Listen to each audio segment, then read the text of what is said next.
ينفعنا اللهم ألهمنا مراشد أمورنا وقنا شرور أنفسنا ربنا تقبل منا إنك أنت السميع العليم.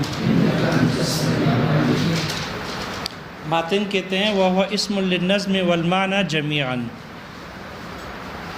قرآن نام ہے لفظ اور معنی دونوں کا. وَهُوَ اسم للنظم والمعنى جميعا. قرآن لفظ اور معنی دونوں کا نام ہے. یہاں ماتن نے تیسرے قول کو ترجیح دے دی. قرآن الفاظ کا نام ہے یا معانی کا نام ہے یا دونوں کا نام ہے. تین جماعتیں ہیں. ایک جماعت کہہ رہی ہے کہ قرآن صرف الفاظ کا نام ہے، معانی کا نام نہیں ہے. قرآن صرف لفظ الفاظ کا نام ہے. قرآن لفظ ہے، معنی قرآن نہیں ہے. دوسرا قول یہ ہے، وہ کہتے ہیں کہ قرآن صرف معانی کا نام ہے، الفاظ کا نام قرآن نہیں ہے. اور تیسرا قول یہ ہے کہ قرآن الفاظ اور معانی دونوں کا ہے.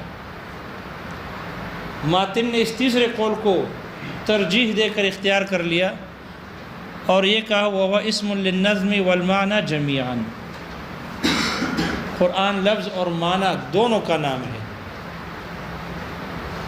جو لوگ کہتے ہیں قرآن صرف الفاظ کا نام ہے، معانی کا نہیں ہے، وہ استدلال کرتے ہیں. ان کی عقلی دلیل یہ ہے، وہ کہتے ہیں دیکھو قرآن کی تعریف کیے، تین صفات ذکر کیے: المنزل علی الرسول، المکتوب فی المصاحف، المنقول عنہ نقلا متواترا.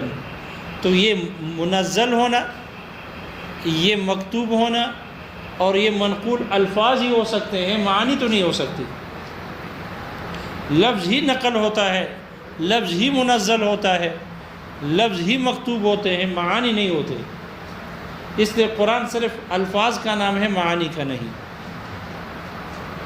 ان کی دلیل سمجھ میں آ گئی؟ تو یہ قرآن مجید کے ان تین صفات سے استدلال کرتے ہیں. دوسری ان کی نقلی دلیل ہے کہ اللہ تعالیٰ نے قرآن مجید میں فرمایا اِنَّا أَنزَلْنَاهُ قُرْآنًا عَرَبِيًّا. قرآن کے ساتھ صفت لگ گئی عربیًا. اور عربی ہونا قرآن کی صفت ہوگی تو عربی لفظ عربی ہوتا ہے اور عجمی ہوتا ہے، عبرانی ہوتا ہے، سریانی ہوتا ہے. الفاظ عربی غیر عربی ہوتے ہیں، معانی عربی غیر عربی نہیں ہوتے. تو یہ عربی اور غیر عربی ہونا یہ الفاظ کے صفات ہیں، معانی کے نہیں. تو اس آیت سے پتہ چلتا ہے کہ قرآن کے لیے صفت عربی کو ذکر کیا. معلوم ہو قرآن صرف لفظ کا نام ہے، معانی کا نہیں ہے. تو ان کی نقلی دلیل سمجھ میں آ گئی؟ عقلی دلیل کو شارح نے ذکر کیا، نقلی دلیل نیچے محشی نے ذکر کیا، سوال جواب والے نے. یہ پہلے قول والوں کی دلیل ہے. دوسرے قول والے کہتے ہیں قرآن صرف معانی کا نام ہے، لفظ کا نہیں. وہ استدلال کرتے ہیں امام ابو حنیفہ رحمہ اللہ کے ایک فتوے سے استدلال کرتے ہیں. امام ابو حنیفہ رحمہ اللہ نے عربی پر قدرت رکھنے والے کو اور قدرت نہ رکھنے والے دونوں کو فارسی میں قرأت کی اجازت دی ہے کہ اگر کوئی آدمی عربی پر قادر نہیں ہے، عربی نہیں بول سکتا یا عربی بول سکتا ہے پھر بھی اگر وہ فارسی میں قرأت کرنا چاہے تو فارسی میں نماز میں قرأت جائز ہے، نماز ہو جائے گی. تو جب وہ قرأت کرے گا الفاظ عربی ہوں گے فارسی ہوں گے؟ فارسی. لیکن ترجمہ اور معنی کون سا ہوگا؟ معنی قرآن کا ہوگا. تو قرآن کو فارسی میں ترجمہ کر کے وہ اپنے فارسی زبان میں قرأت کر لے. امام ابو حنیفہ رحمہ اللہ نے فتویٰ دیا کہ نماز جائز ہے. عربی پر قدرت رکھنے والوں کو بھی فارسی میں قرأت کی جواز کا فتویٰ دیا. تو یہ دوسرے قول والے اس سے استدلال کرتے ہیں، یہ کہتے ہیں کہ اگر قرآن نظم کا نام ہوتا، لفظ کا نام ہوتا تو پھر فارسی میں قرأت کا فتویٰ نہ دیتے امام ابو حنیفہ رحمہ اللہ۔ معلوم ہوا امام صاحب نے چونکہ قرآن صرف معانی کا نام ہے تو تم فارسی میں قرأت کرو، تو معنی تو وہی قرآن موجود ہے۔ معلوم ہوا قرآن صرف معانی کا نام ہے، لفظ کا نام نہیں۔ استدلال سمجھ میں آ گیا؟ تو امام ابو حنیفہ رحمہ اللہ کے نماز میں فارسی کی قرأت کے جواز کے فتوے سے انہوں نے استدلال کیا اور یہ کہا کہ قرآن صرف معانی کا نام ہے۔ یہ ان کی عقلی دلیل، امام ابو حنیفہ رحمہ اللہ کے فتوے سے استدلال۔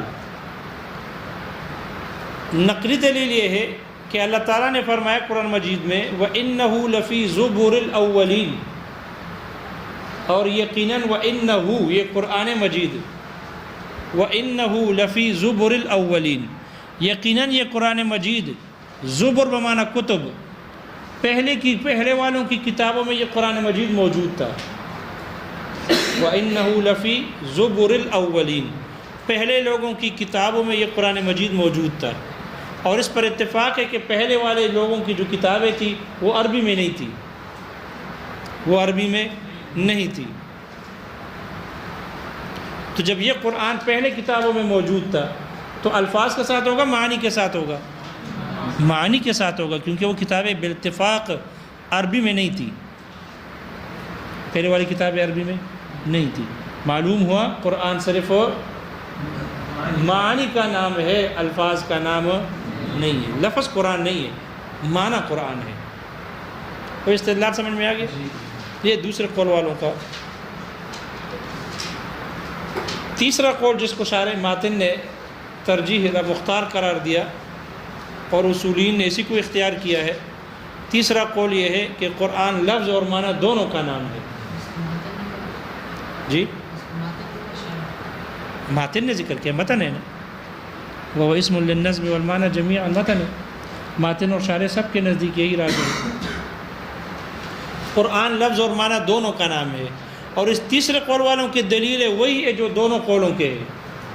پہلے قول والے سے پتہ چلتا ہے کہ قرآن لفظ کا نام ہے، دوسرے قول سے پتہ چلتا ہے کہ قرآن معنی کا نام ہے، لہذا ان تیسرے قول والے کہتے ہیں قرآن لفظ اور معنی دونوں کا نام ہے۔ لڑنے کی کیا ضرورت ہے؟ لڑنے کی کیا ضرورت ہے؟ اس لیے زندہ باد اور مردہ باد نہ لگاؤ، دونوں بیٹھ جاؤ، قرآن لفظ اور معنی دونوں کو کا نام ہے۔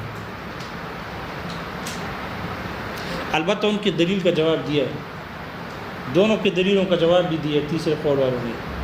تیسرے قول والوں نے، پہلے قول والوں نے کہا کہ قرآن کے لیے صفت ذکر کی، منزل، مکتوب، منقول، یہ الفاظ کے صفت ہیں، معانی کے نہیں ہیں، اس لیے لفظ قرآن ہے، معنی نہیں۔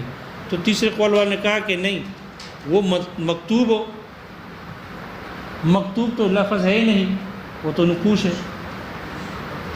اسی طرح منقول تو نقوش ہے، منقول تو لفظ نہیں ہے، اس لیے کہ لفظ تو وہ ہے جو آدمی کی زبان سے نکلے، جو آدمی کی زبان سے نکلے وہ لفظ ہے۔ لہذا تیسرے قول والوں نے کہا کہ یہ جو تینوں صفات ذکر کی گئی ہے یہ الفاظ کی صفات ہیں، اور الفاظ کے واسطے سے معنی کی بھی صفات ہے، اس لیے کہ جب لفظ ہوگا تو معنی بھی ہوگا، تو الفاظ کے واسطے سے معنی میں بھی یہ صفات جاری ہوتے ہیں، معنی بھی منزل ہے، معنی بھی منقول ہے، مکتوب ہے، اس لیے کہ جب یہ الفاظ کے صفات ہے تو معنی کی بھی ہے، اس لیے اس کو صرف الفاظ کی صفات قرار دینا درست نہیں۔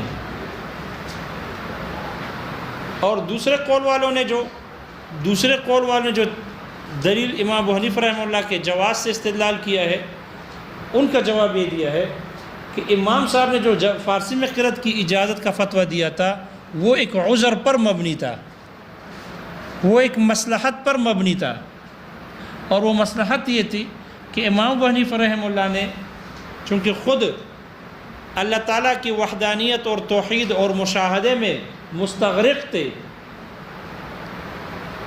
تو امام صاحب نے یہ سمجھا کہ ایک آدمی قرآن مجید تو عربی ایسے فصیح اور بلیغ اور معجز کلام ہے قرآن کی کہ اگر کوئی آدمی عربی پر ایک تو قدرت رکھ ہی نہیں سکتا، اور اگر قدرت رکھتا بھی ہو تو تب بھی ایسے فصیح اور بلیغ اور معجز کلام ہے کہ وہ اس کی ادائیگی سے عاجز آ جائے گا، قدرت نہیں رکھ سکے گا، اور اگر قدرت رکھ بھی سکے، قادر بھی ہو جائے اور وہ فصاحت اور بلاغت کو جانتا بھی ہو، تو قرآن مجید ایسا فصیح و بلیغ زبان ہے، عربی ہے، کہ پھر وہ اس کی فصاحت اور بلاغت میں گم ہو جائے گا، خاص طور پر جب قاری بھی قاری ہو اور قرأت کرے، اس کی خوبصورت لہجے میں تلاوت کرے، تو پھر ساری توجہ اسی کی لہجے کی طرف ہوتی ہے، توجہ اس کی طرف چلی جاتی ہے نا۔ تو امام صاحب نے فرمایا اگر کوئی عربی پر قدرت رکھتا بھی ہو تو پھر وہ اس عربی کلام کے فصاحت اور بلاغت، اس کے مقفع اور مسجع عبارات میں گم ہو جائے گا، حالانکہ کڑا ہے اللہ کے سامنے اور نماز میں کڑا ہے، اور نماز جو ہے یہ حالت مناجات ہے، رب کے ساتھ راز و نیاز مناجات کی حالت ہوتی ہے، اور جب یہ عبارات میں گم ہو جائے گا تو پھر اللہ کے ساتھ اس کی حاضری خالص نہیں ہوگی، اللہ کے ساتھ اس کی حاضری، یہ دل سے حاضر نہ ہوگا، بلکہ یہ تو عبارات میں گم ہو جائے گا، یا تو قدرت نہیں رکھ سکے گا اگر عربی پر قدرت نہیں ہے، اور اگر عربی جانتا بھی ہے، عربی بول بھی سکتا ہے، تو پھر یہ اس مقفع اور مسجع عبارات میں گم ہو جائے گا، تو اللہ کے ساتھ اس کی حاضری خالص نہیں ہوگی۔ حالانکہ نماز بندے اور رب کے درمیان مناجات کی ایک حالت ہوتی ہے، اس لیے بندے کو رب کے ساتھ خالص ہونے کے لیے امام صاحب نے یہ کہا کہ فارسی میں قرأت کرے تاکہ یہ خالص رہے اور عبارات میں غائب نہ ہو۔ اس عذر کی بنیاد پر امام ابو حنیفہ رحمہ اللہ نے فارسی میں قرأت کے جواز کا فتویٰ دیا، لہذا اس سے استدلال درست نہیں ہے، اس لیے کہ وہ ایک عذر اور مصلحت کی بنیاد پر تھا، پہلی بات۔ دوسری بات ہے کہ امام صاحب نے اپنے اس فتوے سے رجوع کر لیا، امام صاحب نے اپنے اس فتوے سے کیا کیا؟ رجوع کر لیا صاحبین کے قول کی طرف، اس لیے کہ صاحبین عدم جواز کے قائل تھے۔ جی نماز نہیں ہوگی، صاحبین کے نزدیک نماز نہیں ہوتی، اور امام صاحب کے نزدیک جائز تھی، اب نہیں۔ امام صاحب نے پھر رجوع کیا اپنی زندگی میں، صاحبین اپنے شاگردوں کے قول کی طرف رجوع کیا، ایسا استاذ ہے جس میں اس پر کوئی عار محسوس نہیں ہو رہی کہ اگر شاگرد کی بات ٹھیک ہے تو رجوع کر لے، اس لیے امام صاحب نے کیا کر لیا؟ صاحبین کے قول کی طرف رجوع کیا، اور پھر نماز میں فارسی کے عدم جواز کے قائل ہو گئے۔ جی صاحبین کے قول کی طرف امام صاحب نے رجوع کیا،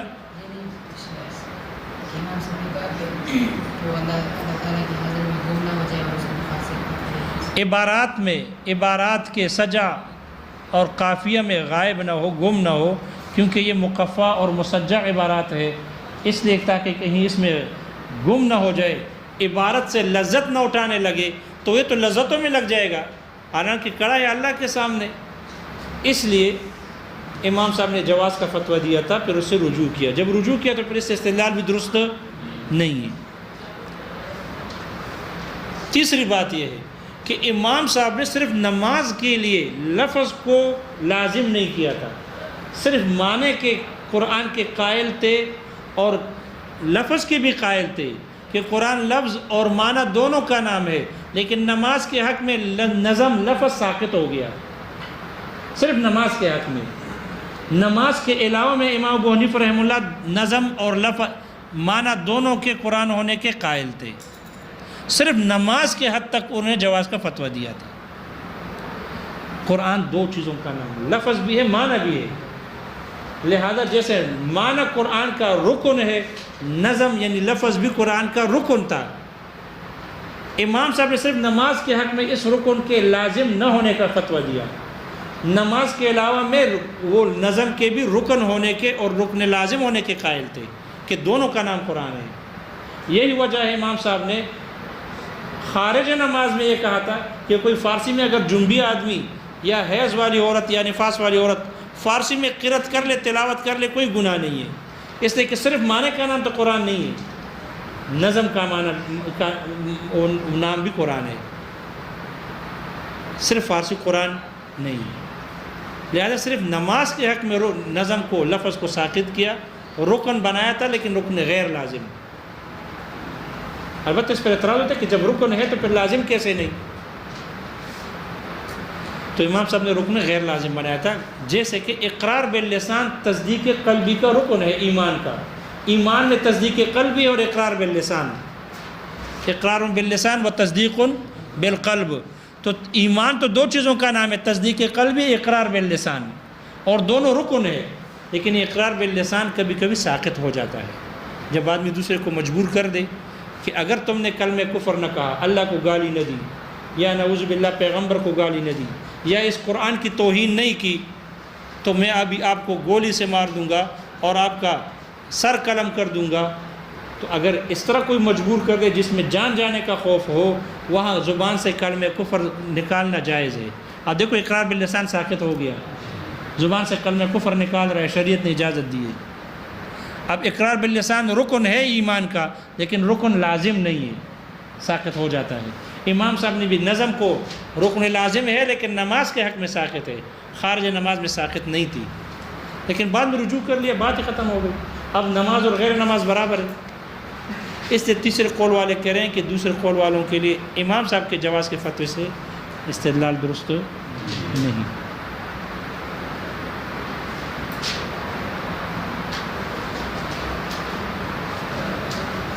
اور ان کے دونوں نقلی دلیلوں کا یہ جواب دیا جو پہلے قول والوں نے پیش کیا قرآن عربی، اور جو دوسرے قول والوں نے پیش کیا وَإِنَّهُ لَفِي زُبُرِ الْأَوَّلِينَ. ان دونوں کے بارے میں کہا کہ ان دونوں میں مراد مجاز لیا گیا ہے. یہ دونوں آیتیں مجاز پر مشتمل ہے. مجازاً عربین قرآن عربین میں لفظ مراد لیا گیا ہے، اور وَإِنَّهُ لَفِي زُبُرِ الْأَوَّلِينَ میں معنی مراد لیا گیا ہے. مجازاً ہے، ورنہ قرآن تو دونوں کا نام ہے. تو وہاں جز بول کر کل مراد لیا گیا ہے، ذکر الجز و ارادۃ الکل، اسی کا نام مجاز ہے. جز بول کر کل مراد لینا، کل بول کر جز مراد لینا، مجاز مرسل کی اقسام میں سے ہے. لہذا تیسرے قول والوں نے کا جواب یہ دیا ہے جس میں مصنف رحمہ اللہ ہے، وہ کہتے ہیں کہ ان دونوں آیتوں میں جب ایک سے لفظ معلوم ہو رہا ہے دوسرے سے معنی تو وہ مجازن ہے، اور استدلال مجاز سے نہیں کیا جا سکتا، حقیقت سے کیا جاتا ہے. یہ اصول ہے.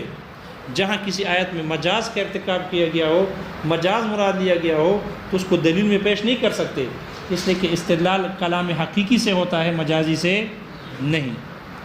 اس لیے وہاں پر بھی نظم اور معنی دونوں مراد ہیں، لیکن جز ذکر کیا گیا اور مراد کل لیا گیا. ایک میں لفظ ذکر کیا گیا، نظم لفظ ذکر کیا گیا اور مراد لفظ اور معنی دونوں ہیں. دوسرے میں معنی ذکر کیا گیا اور مراد معنی اور نظم دونوں ہیں. وہ آگے سمجھ میں ایک جواب دیا. دوسرا جواب یہ دیا کہ اگر مان بھی لیتے ہیں وہ حقیقت پر محمول ہے.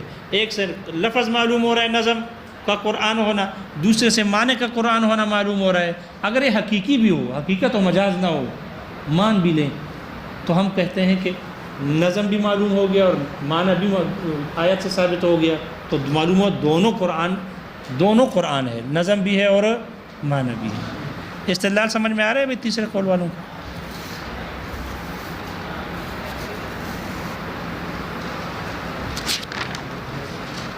جی.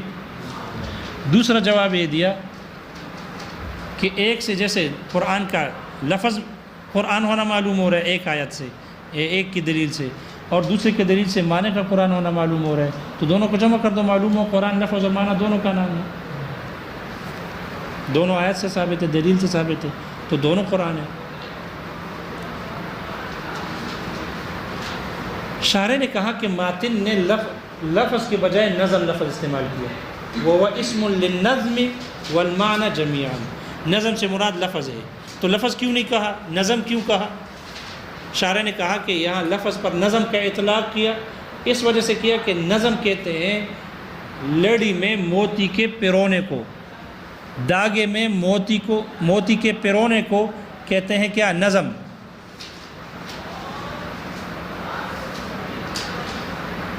یہ اچھائی والا معنی ہے نظم میں، اور لفظ میں تھوڑی سی کمی والا معنی پایا جاتا ہے. لفظ کہتے ہیں پھینکنے کو. لفظ کسے کہتے ہیں؟ پھینکنے کو. جیسے آپ نحو میں پڑھ چکے ہو اکلت التمرۃ ولفظت النواۃ، تو لفظ ہمارا یلفظ کا معنی پھینکنا ہے. اس لیے چونکہ اس معنی میں تھوڑی سی کمی آ رہی تھی، گٹھیا والا معنی پایا جا رہا تھا، اس وجہ سے ادب کی رعایت کرتے ہوئے مصنف نے قرآن کے لیے لفظ کا لفظ استعمال نہیں کیا بلکہ نظم کا لفظ استعمال کیا۔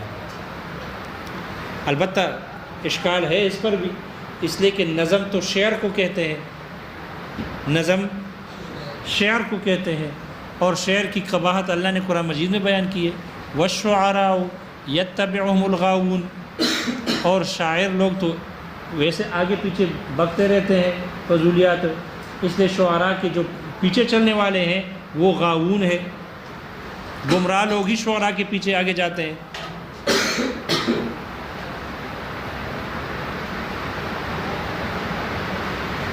لہذا یہ قباحت والا معنی اس میں ہے، لیکن پھر بھی نظم میں بنسبت لفظ کے معنی کی اچھائی ہے، اس لیے اس ادب کی رعایت کرتے ہوئے مصنف نے وہ اسم للنظم کہا، لفظ نہیں کہا۔ البتہ یہاں ایک بات شارح نے کی ہے جو جمہور کے بالکل مخالف ہے۔ شارح نے کہا خیال کرنا، یہاں جو ہم معنی کر رہے ہیں تو شارح نے کہا یہاں معنی سے مراد ترجمہ مراد نہیں بلکہ معنی سے مراد کلام نفسی مراد ہے۔ معنی سے مراد کیا ہے؟ ماتن نے جو متن میں کہا نا وہ اسم للنظم والمعنی، تو نظم سے اشارہ ہو گیا کلام لفظی کی طرف۔ کس کی طرف؟ کلام لفظی کی طرف، اور معنی سے اشارہ ہے کلام نفسی کی طرف اشارہ ہے۔ کس کی طرف اشارہ ہے؟ معنی سے اشارہ ہے کلام نفسی کی طرف ہے، لفظ کے ترجمے کے والے معنی کی طرف نہیں ہے۔ لفظ کا جو معنی ہے اس معنی کی طرف نہیں ہے، جو لفظ کا معنی ہوتا ہے ترجمہ، اس معنی کی طرف اشارہ نہیں ہے بلکہ اس سے اشارہ کلام نفسی کی طرف ہے۔ ماتن نے جو یہاں کہا وہ اسم للنظم والمعنی، نظم سے الفاظ کی طرف، کلام لفظی کی طرف اشارہ ہے، اور جو معنی لفظ استعمال کیا ہے تو اس معنی سے اس لفظ کے ترجمہ والے معنی کی طرف اشارہ نہیں بلکہ کلام نفسی کی طرف اشارہ ہے۔ کیوں؟ اس لیے کہ شارح نے یہ بات کی ہے، اس لیے کہ کلام نفسی قدیم ہے، کلام نفسی قدیم ہے جو اللہ کی ایک صفت قدیمہ ہے۔ محشی نے اس کی تعریف نقل کی ہے، کلام نفسی کیا ہوتا ہے؟ محشی کہتے ہیں کلام نفسی اعلم ان کلام النفسی عبارت عن صفت قدیمت قائمت بذات اللہ تعالی۔ کلام نفسی یہ نام ہے اللہ تعالیٰ کی ایسی صفت ہے جو قدیم ہے اور اللہ تعالیٰ کی ذات کے ساتھ قائم ہے، اللہ تعالیٰ کی ذات کے ساتھ قائم ہے، منافیت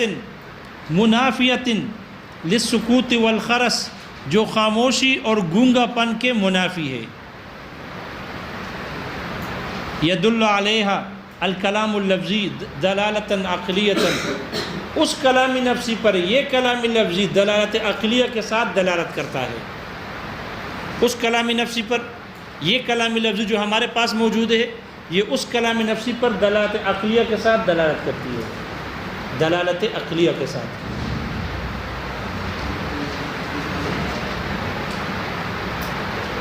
اس لیے نظم سے اشارہ کلام لفظی کی طرف، اور وہاں جو معنی تھا اس معنی سے اشارہ کلام نفسی کی طرف ہے۔ لفظ کے ترجمہ کی طرف جو معنی ہے اس کی طرف اشارہ نہیں ہے۔ کیوں نہیں ہے؟ وجہ یہ ہے کہ جو کلام لفظی ہمارے ہاں موجود ہے اور جو اس کا ترجمہ ہے معنی، یہ دونوں حادث ہے، یہ دونوں کیا ہے؟ حادث ہے، قدیم نہیں ہے، پہلے نہیں تھا اب ہے آئندہ نہیں ہوگا، حادث۔ کیوں؟ اس لیے کہ یہ جو قرآن ہمارے پاس موجود ہے عبارت، یہ نام ہے عن قصت موسیٰ و فرعون وعن یوسف و اخوتہ، اس لیے کہ اس میں تو واقعات ہے، قصص ہے، لہذا یہ جو قرآن ہے یہ کلام لفظی بما ترجمہ یہ دال ہے، دلالت کر رہی ہے کلام نفسی پر جو اللہ تعالیٰ کی صفت قدیم ہے اور اللہ تعالیٰ کے ذات کے ساتھ قائم ہے، منافیت للخرس والسکوت، جو سکوت، خاموشی اور گونگا پن کے منافی ہے۔ کوئی یہ سمجھ میں آ گیا؟ یہ نہیں آیا سمجھ میں؟ مصنف نے جو کہا قرآن نام ہے لفظ اور معنی کا، تو لفظ سے اشارہ کس کی طرف؟ کلام لفظی کی طرف، اور وہاں جو معنی ہے اس معنی سے اشارہ کلام نفسی۔ کلام نفسی کیا چیز ہے؟ کلام نفسی اللہ تعالیٰ کی صفت قدیمہ ہے، جو اس اللہ تعالیٰ کے ذات کے ساتھ قائم ہے، جو گونگا پن اور خاموشی کے منافی ہے، اور جس پر یہ کلام لفظی دلالت کرتا ہے دلالت عقلیہ کے ساتھ، دلالت عقلیہ کے ساتھ۔ لہذا معنی سے مراد کلام نفسی ہے، معنی سے مراد لفظ کا ترجمہ نہیں ہے۔ تو معنی دو قسم کا ہو گیا، ایک معنی وہ ہو گیا، ایک معنی کلام نفسی ہے، اس کو بھی معنی کہتے ہیں جو اللہ تعالیٰ کی صفت قدیم ہے، اور ایک معنی سے مراد لفظ کا ترجمہ ہے، لفظ کا ترجمہ۔ تو معنی کی دو قسمیں ہو گئی۔ شارح نے جو یہ بات کی ہے نا، شارح کہتے ہیں یہ جو ہمارے پاس کلام لفظی ہے یہ اللہ تعالیٰ کے اس کلام نفسی پر دلالت عقلیہ کے ساتھ دلالت کرتا ہے، لہذا یہ کلام لفظی اس پر دال ہے، اور وہ جو کلام نفسی ہے